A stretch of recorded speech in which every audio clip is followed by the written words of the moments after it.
Well, good afternoon and welcome to Cape Breton Realty for our weekly update, coming to you live from St. Peter's, our office here. My name is Everett Vass, and I'm here with my colleague Vince. What's your last name? Grittani. Yeah. Vince Grittani. So last week we did a section on what new home buyers might be interested in knowing and learning about a property that they're interested in. And so this week, what we're going to do is take a look at just generally sort of what home buyers should be looking for on the first time they have a chance to view a property. And so we're going to focus on what aspects to determine if it meets the needs and worth further consideration. And so we're going to move from sort of more the objective sort of standards that we go by to the more subjective as well. And so I think, Vince, if we start off, let's sort of recreate a viewing here. What we could do is, okay, so the buyer or potential buyer arrives at the location of the house that they're interested in. What should we be looking for in terms of, you know, first impressions and just about the general location? And I think too, before we start with that, these little points are also good if you're selling a house, and put yourself in the place of the person coming to see what you're selling, and might be a good idea to check off and say, oh, if I have I done this or that. Putting yourself in the shoes of the potential buyer. Yeah. So first thing, it's you walk in the home. I'm going to tell you this. The thing that I always find is the first thing that hits you when you walk into a showing or into a new house is the smell. And people don't realize it because you don't smell it because you're used to it. And if there's a dampness, if there's cat pee, if there's dog pee, anything like that is a no-no. And as a buyer coming into the house, the first thing you're going to notice is the smell. Now, you'll notice there's an old thing where you bake cookies before a showing or something like that. And the reason that is that's one of the most powerful senses we have. And so you want to make it welcoming. And so as a buyer, you go into that house and the first thing you smell is cat pee. The rest of the house is going to be a turn off. It's spoiled, yeah. I've heard one of the things, if you don't have time to make cookies, put some cinnamon on some tin foil, on some aluminum foil, put that in the oven, and that sort of makes the house smell like cinnamon, which, you know, reminds you of, you know, cinnamon. Good. And that's what you're looking for when you walk in. Positive associations. Don't go heavy on scented candles, because that to me and to a buyer, the first thing they're going to think, what are they covering? What are they masking? What with are they that masking smell? up and stuff like that? So don't be too powerful, but make sure that ask a friend to come in if you're showing your to make sure that do they smell anything? It may even be fish from the night before that you fried, and it lingers in the house. So smell is the first thing. So you walk into the house, and you're getting that entranceway is going to be something I think people notice. First of all, is it a welcoming entranceway? Is it something that I can live with or not? Other first impressions, obviously the outside of the house too. You're going to size up the outside of the house. So the approach, and as they call it, the curb appeal. Curb appeal, thank you. I was going to say street appearance, whatever. Either a curb appeal if you don't have curbs. That's important. So the first thing you're going to notice is the curb appeal. And I think it's a good chance to take a look. Now, one of the things we should say is, this is from the point of view of a buyer coming to look at the house, okay? And no one's an expert here. And so what I'm telling the buyers, or what we're suggesting, is make a checklist in your mind. And this is something you can discuss later, or think about and discuss later with your agent, who isn't also an expert in this So this is all going to lead towards an inspection in the end. If you yourself are not aware of any structural things, but you shouldn't be. You're looking at just the outside appearance to begin with. Yeah, there's there's some objective standards that we can go by, which are more sort of rational and logical, whereas what you mentioned about the senses is very much an emotional thing. But there's things that, for example, if you're looking at the house, you want to take a look at the roof and Right. what the condition is of the roof, and then the roof line. Does the roof sag? Is there indication that it needs to be replaced? Because that's a major expense. Yes. On any house, you're talking $35,000 Yeah. easily. And if you're looking at for me, if there's a steel roof on the roof, that's a big bonus. So that's one thing you can check out. The other thing too, and we might as well say it at this point because it's a part of that curb appeal, is the neighbors. Remember, if the neighbor's house is a dump and you're trying to sell your house, or if you're looking to buy a house, chances are the dump next door isn't going to fix itself. So you've got to accept it. Can I live looking at that all the time? Is there a way to shield it? Because you're not going to change the person next door to you. Yeah, and some other objective measures in terms of the foundation, looking at the foundation from the outside to see if there's any cracks, Yeah. any things that. And again, you don't have to be an expert. No. Just, the crack, there might be a crack, and just bring it to the attention of later on to the inspector, or put it on your list and have it checked out. Yeah. It might lead to some sort of leak in the basement, or that may be nothing. Maybe it's just a fine, what do you call it, hair crack or something like that, that isn't doing any damage, it's just things settling. So. Yeah. So that's another thing that we can do. And indications of uneven ground or signs of water damage on the outside as well, where water might have collected against the foundation, which could have caused some kind of leak into the structure. Yes, and if there's eaves troughs, are the eaves troughs just going right down, or have they been brought away from the house? You want them to be brought away. You want an extension or some sort of pipe that takes it away the house. Yeah. Also, look at the terrain of the land. The slant of the land too. Right. If we're on a hill, you got two things to look at. It's good at the front because it's gonna pour away from you. But look at what's behind it. Is there more hill behind you? And where is that coming to? Are there sort of diversions there? Are there French drains? Things like that you want to look at. The other thing you can check out from the outside, but you want to take a closer look inside, are the windows and the doors. Yeah. To see if they're properly sealed, if there's ever any evidence of paint peeling or cracking around the windows. Are they rotting? That kind of thing.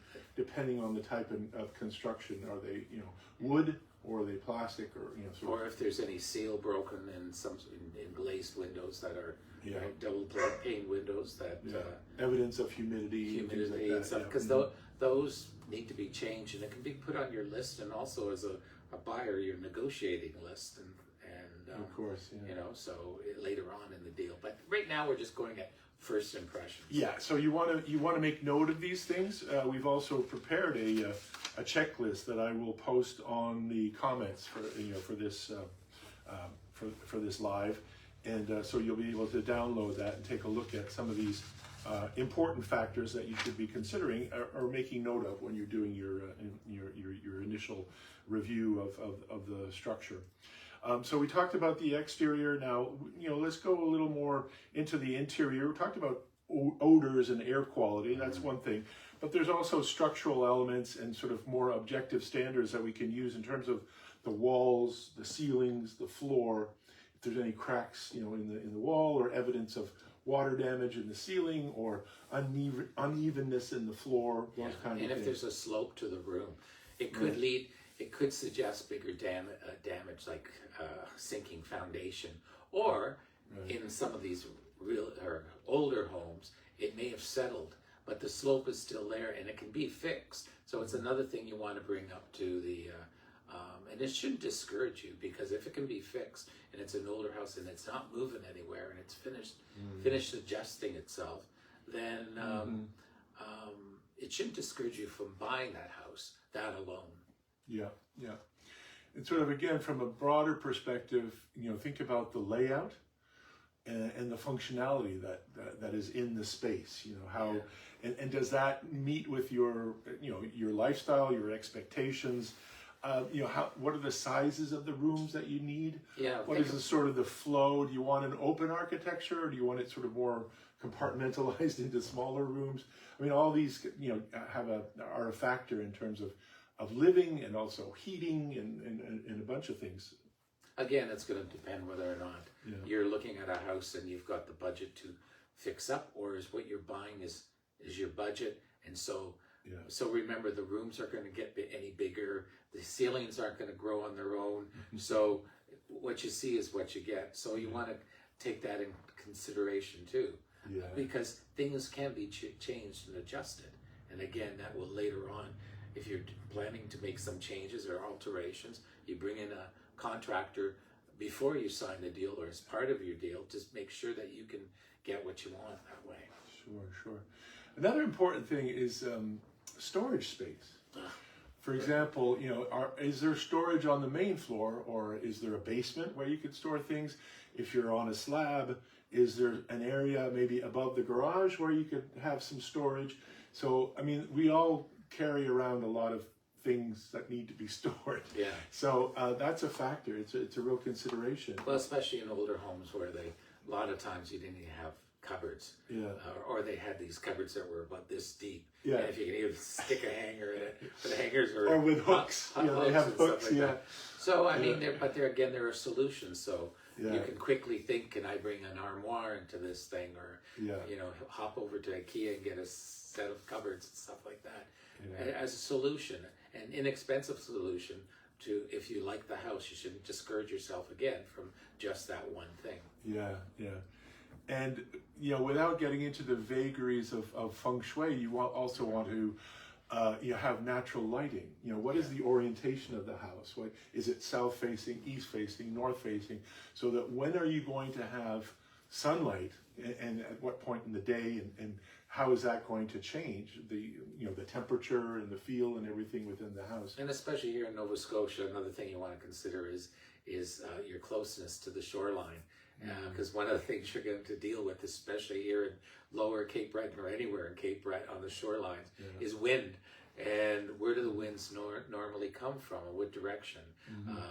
The nor'easters they'll hit you, and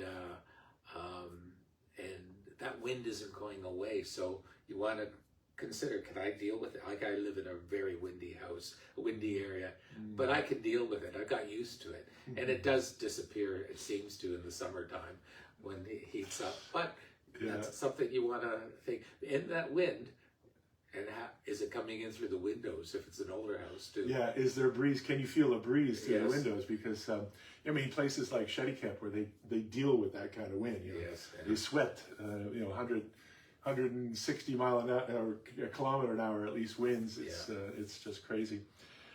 So getting down to the the technicalities of it, the plumbing, the electrical, and the HVAC systems. What should people be looking for when they come into the house?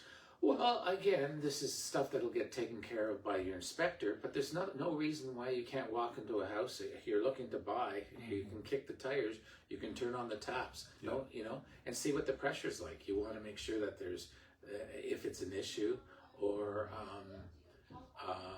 can it be improved? Maybe it's an old pump and just needs to be updated, or maybe it's something you're gonna have to live with. Depends on what your needs are. And for the electrical, you want to check if there's a fuse box, or if there's circuit breakers, and what's the amperage of the panel. All just those the things. Preliminary stuff. You're not going to get into the very high inside, level. but you can check to see on your first thing with your agent whether or not it's got breakers or old fuses, because that's going to be another $3,000 or $4,000 depending on the house to upgrade to breakers. Right. And in relation to plumbing, maybe is you want to check for leaks. Right. Not in depth, but quickly you can look at the ceiling You can look at the walls. If you see any watermarks, you want to make a note of that and find out, is it old damage that has been repaired, or is it continuous damage that has never been touched? Because behind that wall might be more headaches. Yeah, yeah. So, and beyond the panel for the electrical system, you want to, if any evidence shows of what type of wiring, also, because that could be an expensive fix as well. Yeah, especially if it's a really old house that's never been touched. Yeah. Chances are it might have knob and tube wiring, which is illegal, Right. and you won't get insurance. Right. Well, it has to be updated. So yeah. Right. And I know that in Nova Scotia, by law, there has to be an air recirculation, like an HVAC. Is that right? On new houses. On new houses, that are yeah. permanently, that are new houses are mostly because they are so sealed that the air quality can get a little stifling, so they want to make sure that there's fresh air brought in. Fresh air coming in, yeah. Another thing back to we should bring, because several times this has happened to me, to my clients, is when you're looking at the plumbing and when you're in the basement, look up. If you see any orange plumbing, make a note of that, because what that is could be, it doesn't necessarily have to be, but it could be Kitec, which is a type of plumbing that was used in the 90s. Through 2005, from 95 to 2005. And there were issues and lawsuits to do with, and it had to do with the snapping connections, the and couplings, the couplings. That you, because if your insurance company finds out and you're trying to get insurance, it might be an issue. Be an issue. Just like if old pipes, you have lead pipes or old iron pipes too. Yeah. So good copper piping or good good plastic piping or PEX. Yeah. So beyond, I think in general, the heating and cooling system, the sort of typical questions that we would recommend people find out about are, the age of the furnace, if it's a boiler, the age of the the cooling system, or the heat pump if it's a heat pump, or electrical baseboards. How does that, when was that installed? I mean, because typically houses go through sort of various stages and phases of upgrades, because these are different vintages that they have over time. So. And the type of plumbing, the type of heating you have in general, whether or not you may have a preference for a type, so whether or not you want to convert to all electric.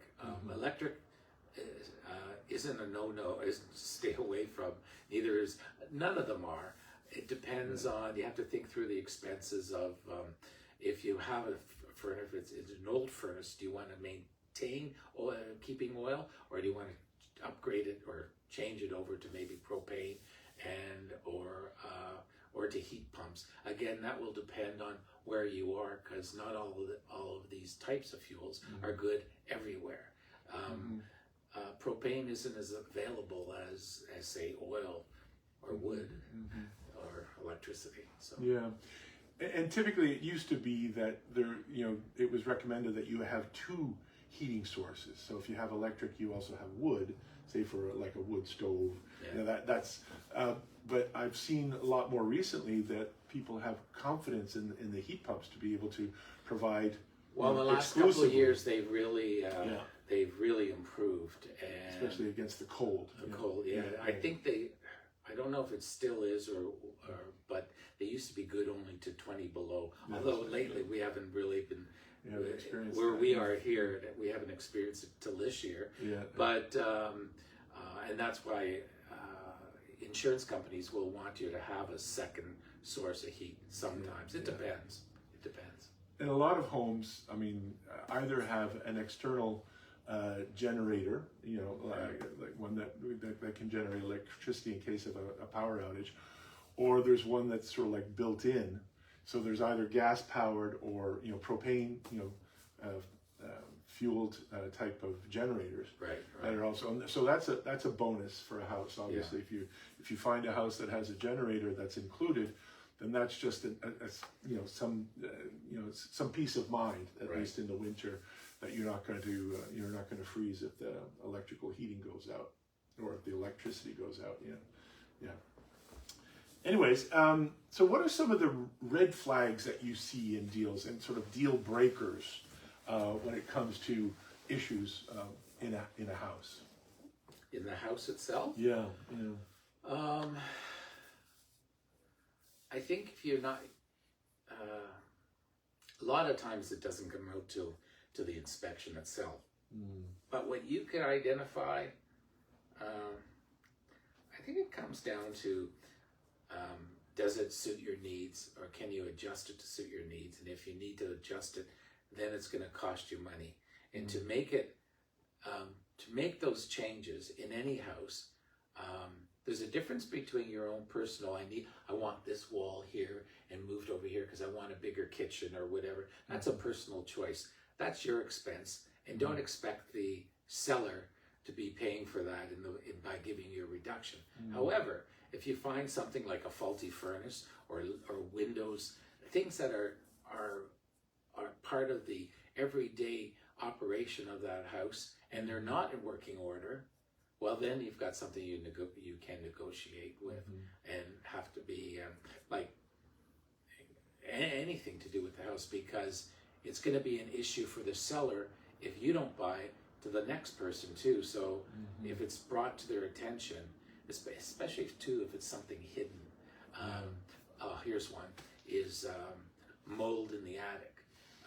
It's come up a couple of times, and that is an issue that a buyer can accept but should take a reduction in their price, or the seller's going to have to lay out the money and have it fixed and corrected. Now, unfortunately, the seller can't just suddenly up their price by the amount that it costs, because it has to be done one way or the other. Right. So it's again something you want to make sure when you're selling your house. Get your house, go through it, and with your agent, and make a list of anything that needs to be fixed. Yeah, that's a big one. The other signs that we see that are sort of red flags are water damage. If there's any evidence of water damage. Yeah. I think that's, because often you see it in the walls, right? You see it in the ceiling, and don't immediately think there's a problem, because sometimes it was a leak in the roof and it's been finished, but they didn't fix up the actual drywall. The other one that we see, not that often, but it does happen, is evidence of pest infestation. Whether that be, termites. Yeah, termites, rodents, mice. You see droppings, around, and so that can be an indicator that there might be a problem. If you see wires that are chewed, the outside of the wiring has been chewed, or if there's some kind of insect, infestation as well, where there's evidence of, some type of bug or insects that are crawling around in the cupboards, below the sink or wherever, things like that, you got to be mindful of. So don't be afraid to look, when you're in a house. You can go and look in closets, within reason. You can't start taking things apart, but you can look superficially. Yes, yeah, you're allowed to open a cupboard. Yeah. The other thing that might be an indication that there may be a problem is some unusual renovations that a seller might have done in the past. Some DIY project that has gone sort of out of control, or was not done properly, or was not done professionally. Obviously, if that affects anything critical like the electrical system or the plumbing, that starts to get serious. But even for just the walls, the drywall and things like that show evidence that it was not professionally done. Yeah, because it may be hiding some things. Well, that's it too. Yeah, and especially if it's a major renovation, like an extra room or something, and you want to make sure it's above, because you only inherit the problem. You don't want to inherit somebody else's problems. Yeah, exactly. So I think that we've covered all the items that we had on our list. As I mentioned, I'll be posting this in the comments for this live. But finally, Vince, I think we can come back to this more sort of sensitive notion of how does it feel?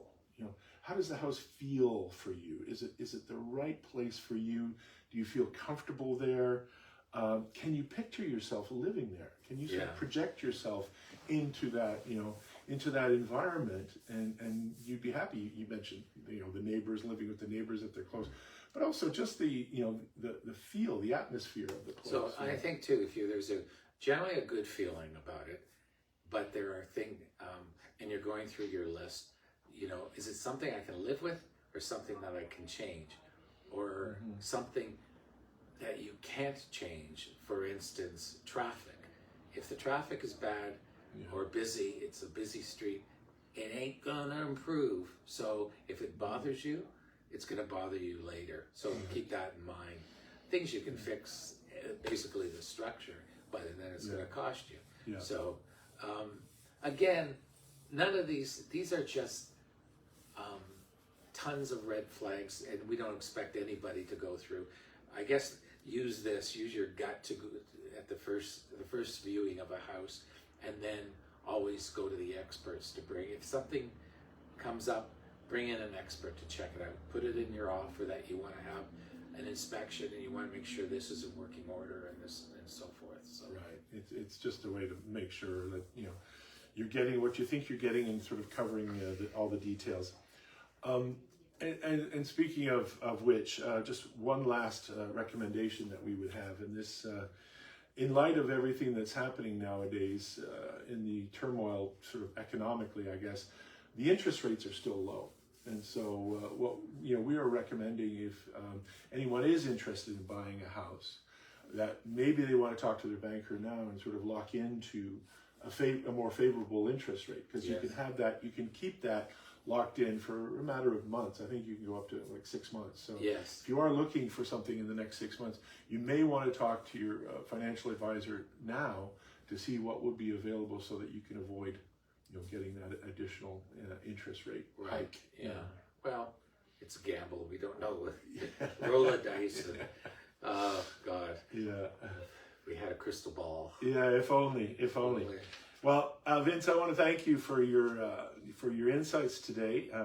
We've really appreciated you coming by.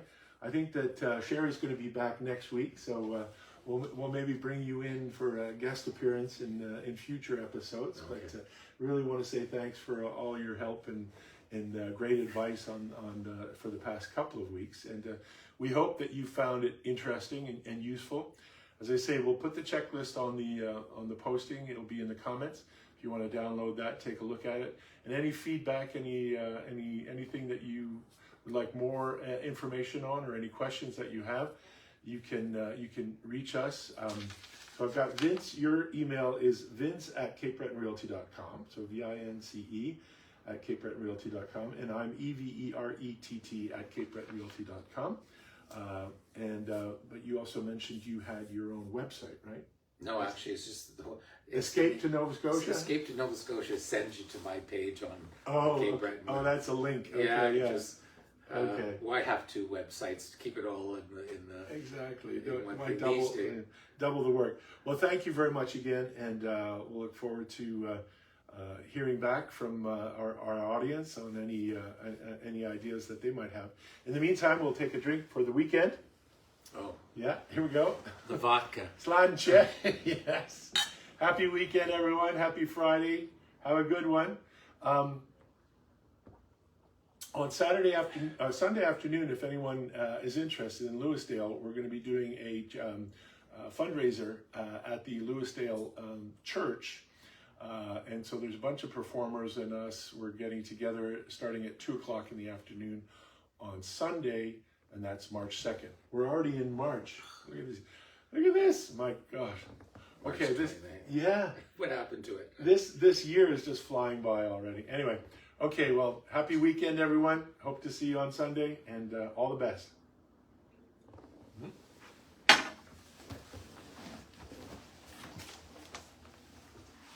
And out. And you're off.